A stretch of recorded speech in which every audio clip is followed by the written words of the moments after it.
کل بروز قیامت ہم سب اللہ تعالیٰ کے سامنے کھڑے ہوئے ہوں گے، جسم کانپ رہے ہوں گے اور اللہ تعالیٰ کا جلال ہوگا۔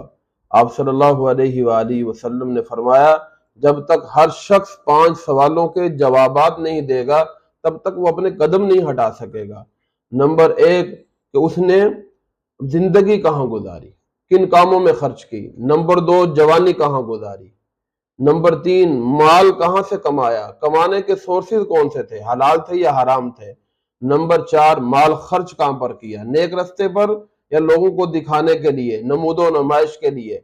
اور نمبر 5 اپنے علم پر عمل کتنا کیا۔ یہ سوالات مجھ سے بھی ہونے ہیں اور آپ سے بھی ہونے ہیں۔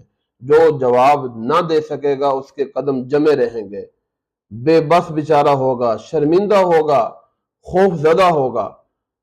اس لیے آج موقع ہے، توبہ کریں، تبدیلی اپنے اندر لے کر آئیں۔